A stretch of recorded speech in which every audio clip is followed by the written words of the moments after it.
Hi, everyone. Happy Friday. I am so excited. I'm Nicole, if you don't know me, and I've been coaching for about 3.5 years, one of the leaders on our team. And I am thrilled to talk to you guys about storytelling because this is something I'm super passionate about. I've always loved to write, and I've always actually struggled with telling my story while speaking. But writing has always been a strength of mine. So I am a work in progress in terms of speaking to you right now. But I want to share with you storytelling and why it's so important in our business. So first I want to tell you a story. So growing up, I've always struggled with my weight. My mom is a single mom and she struggled with her weight. And so we ate a lot of convenience foods. We ate a lot of treats. I was addicted to sugar and I yo-yo dieted pretty much all through college. First I lost weight in college after I'd gained the freshman 15, lost the weight. I yo-yo dieted forever. I was that kid who hid in a bathing suit with a baggy t-shirt. I was never confident. I never thought I would be fit, considered thin. I had very low self-esteem. And I went through phases of this and gaining my confidence in my 20s, but it truly was in like about 8 years ago that things changed for me. So my friend Asia had done the program P90X and I had never heard of it. And I was kind of skeptical. We watched the infomercial and we're kind of like, yeah, right, we'll see. And then she had incredible results. Her and her boyfriend committed to it. And I was blown away when I saw her transformation. It was incredible. And me and my boyfriend at the time, Mike, my husband, were like, we're doing this too. So we had just moved in together. We had a tiny apartment and we'd committed to P90X, the full out. We did a nutrition plan. I had done lots of diets in the past. One of my limiting beliefs I had was that in order to be thin, I would have to starve myself. The women in my life who were thin, I noticed they didn't eat a lot and I like to eat. So I didn't really think that I could ever be fit or thin without basically not eating a lot. So we went all in on the nutrition plan and I was pleasantly surprised by how much food it was. And that was a big shift for me, was seeing that I could eat healthy food that tasted good and that I could be full and that I could lose weight and get fit while doing it. So when we did P90X, we committed to doing it in the morning. And this was a big thing for me. And my husband would wake up and I would push snooze. He would get out of bed. I would just like lay in bed and he would go get the ottoman out of our tiny living room and he would move it into the kitchen because we didn't have room to work out without moving that. So then he would set out our mats and then I would get up, walk, go to the bathroom, then go.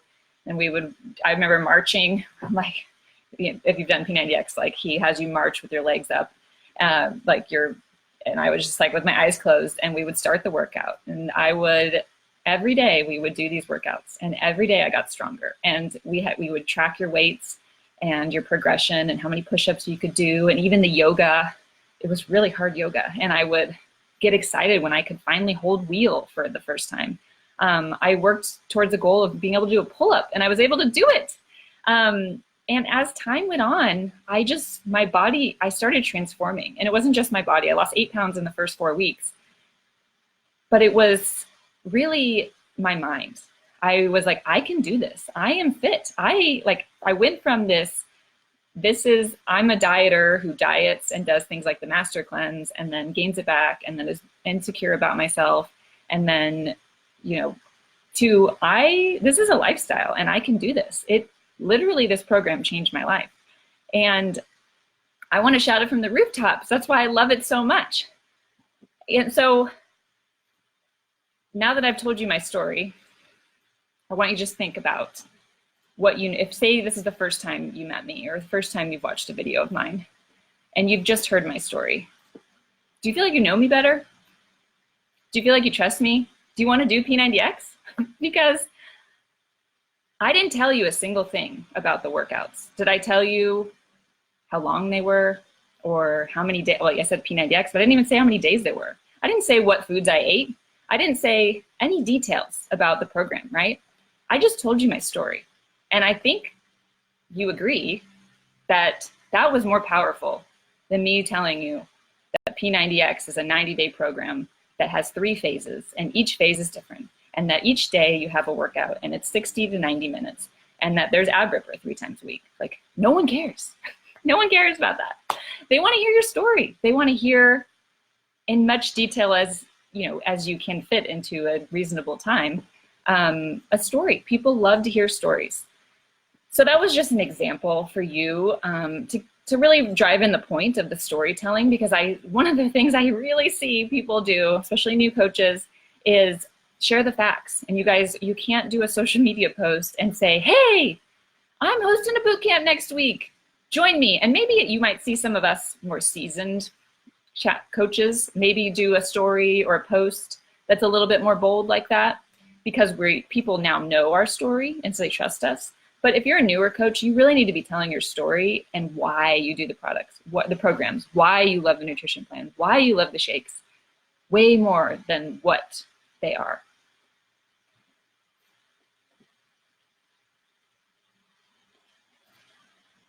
So let me just check my notes.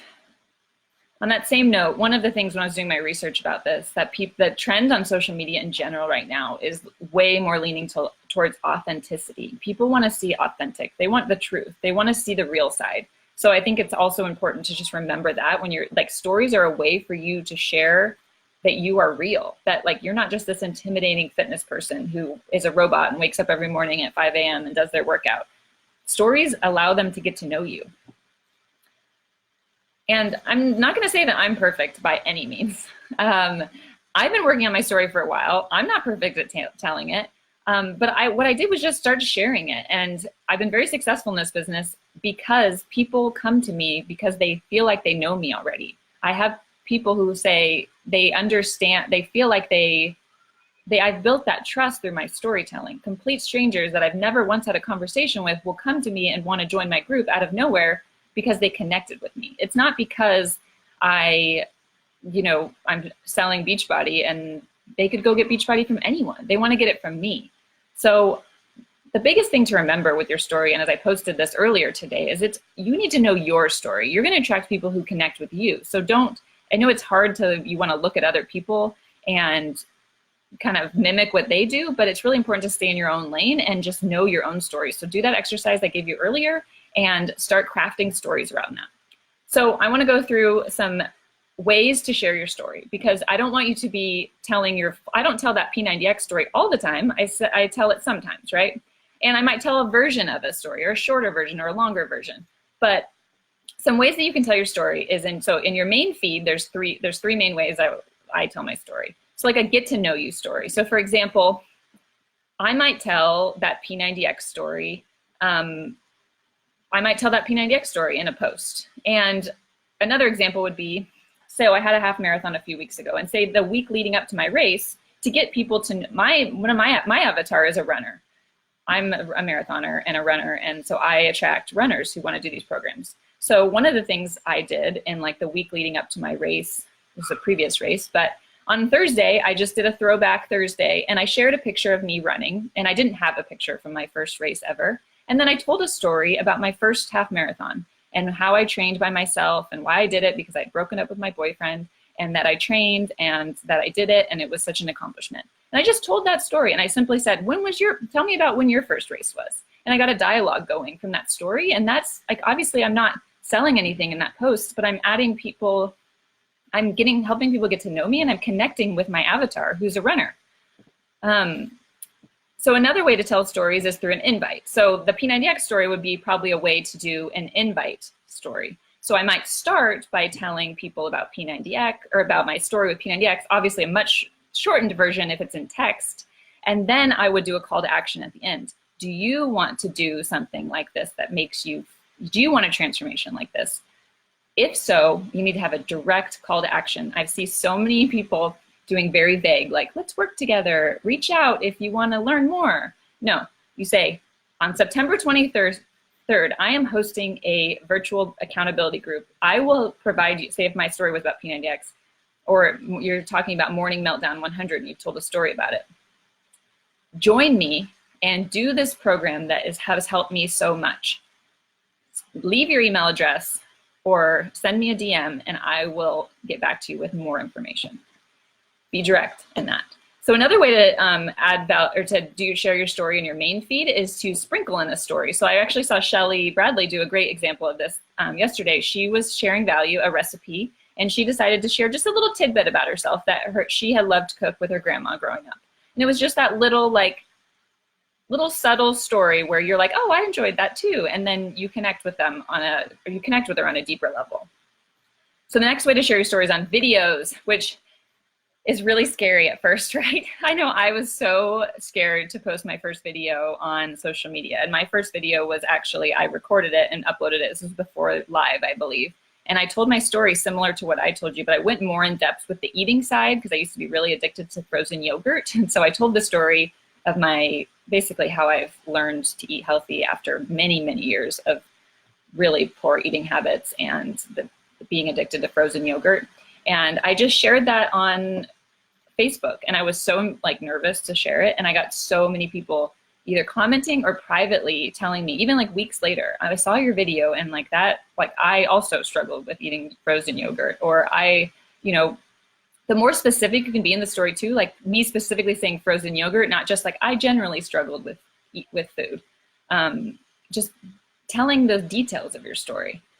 So another way you can share via video is IGTV. So you could tell different stories on IGTV. You could share you could share any story. I could go, I have some ideas for IGTV where I'm going to go on and share my running story. You could share even for runners, a race recap of your recent race. You could tell a story of your birth story. You could tell a story of going to Disneyland with your 3-year-old. You could do all sorts of stories. So the last way is through Instagram stories, is to tell stories. So Instagram is a way, Instagram stories, obviously your stories are a little shorter, but you can tell stories just about your day through Instagram. And Instagram stories are just the way for, Shannon talked about this a lot yesterday, so I won't go into too much of it, but just to share parts of your day and who you are. I would go on and do a quick video saying, oh, when I dropped my